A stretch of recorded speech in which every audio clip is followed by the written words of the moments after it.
And here we are, the granddaddy of all quantum weirdness, the infamous double-slit experiment. To understand this experiment, we first need to see how particles, or little balls of matter, act. If we randomly shoot a small object, say a marble, at the screen, we see a pattern on the back wall where they went through the slit and hit.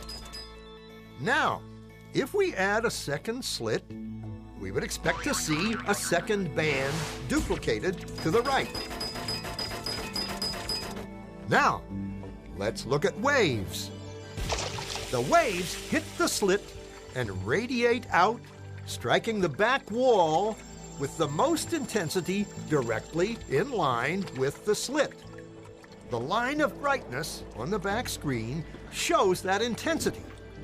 This is similar to the line the marbles make. But when we add the second slit, something different happens. If the top of one wave meets the bottom of another wave, they cancel each other out. So now there is an interference pattern on the back wall. Places where the two tops meet are the highest intensity, the bright lines, and where they cancel, there is nothing. So, when we throw things, that is, matter, through two slits, we get this, two bands of hits. And with waves, we get an interference pattern of many bands. Good so far. Now, let's go quantum.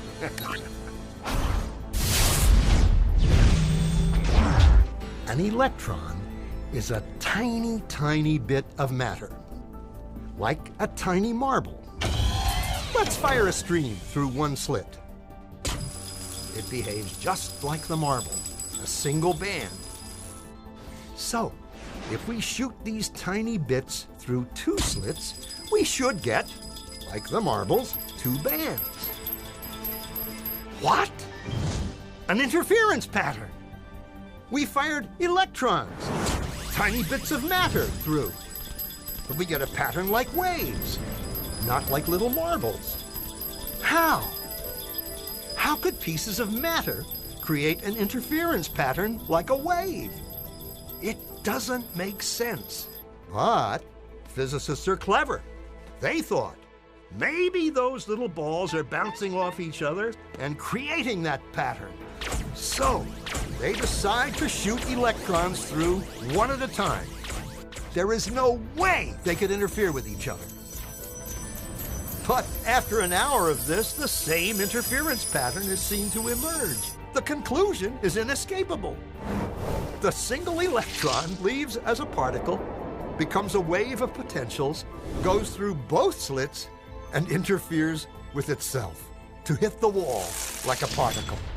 But mathematically, it's even stranger. It goes through both slits, and it goes through neither. And it goes through just one, and it goes through just the other. All of these possibilities are in superposition with each other. But physicists were completely baffled by this. So they decided to peek and see which slit it actually goes through. They put a measuring device by one slit to see which one it went through and let it fly. But the quantum world is far more mysterious than they could have imagined. When they observed, the electron went back to behaving like a little marble. It produced a pattern of two bands, not an interference pattern of many. The very act of measuring or observing which slit it went through meant it only went through one, not both. The electron decided to act differently, as though it was aware it was being watched.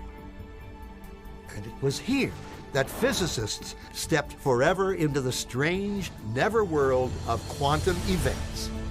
What is matter? Marbles or waves? And waves of what?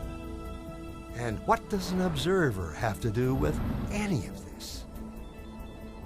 The observer collapsed the wave function simply by observing.